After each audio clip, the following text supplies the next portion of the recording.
បងខ្ញុំគិតថាមកស្ដីនឹងដឹងកូនលោកបងតើលោកបងថាមិនដែរហើយខ្ញុំមានកូនប្រុសតែមួយ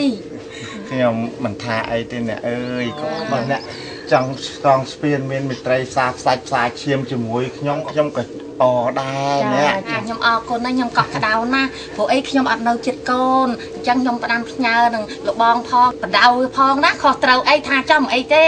ចាខ្ញុំអរគុណច្រើនខ្ញុំកក់ក្ដៅហើយបានកូននៅជាមួយនេះចាអីខ្ញុំក៏វាចាស់ហើយហើយអ្នកជីដូនក៏ចាស់បើបានកូនពេទ្យមកជាសាច់ជាឈាមអញ្ចឹងខ្ញុំក៏អដែរអ្នកបានមកមើលព្យាបាលលោកយាយព្យាបាលខ្ញុំដែរអញ្ចឹងឯងលោកយាយ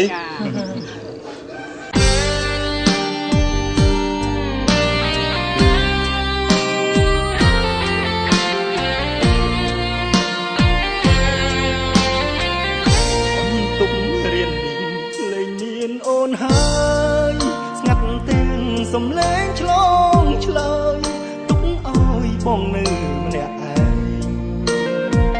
ต้องធ្លាប់មានអូនថ្ងៃនេះស្ងួនបាត់ពីកន្លែងរឹកនឹកឲ្យរឹកចង់បែងប្រឡាញត្រឹមក្តីស្រមៃស្នេហ៍វ័យសិក្សាវាសនាមិនគប់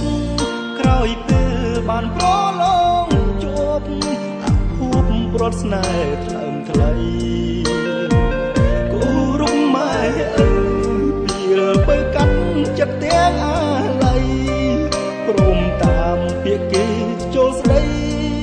ចរណៃឆ្លើយទាំងទឹកភ្នែកបងត្រូវដើរចេញពីអូនព្រោះបងនឹងខ្លួនមិនគួរនៅជ្រែក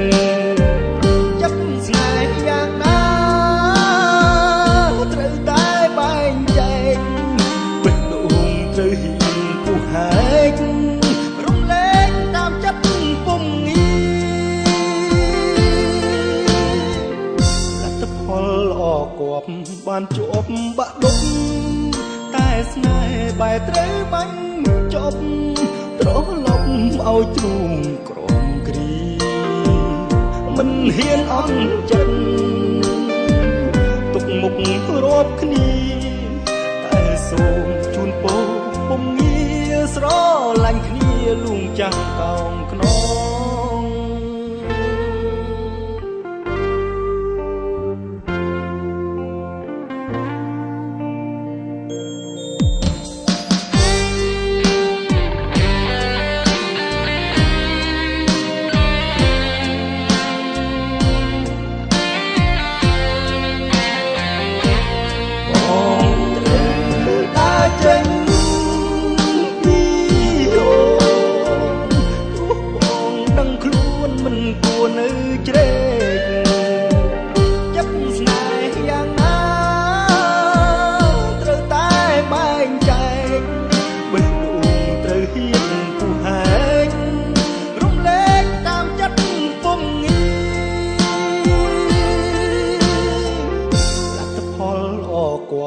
បានជាប់បាក់ដុក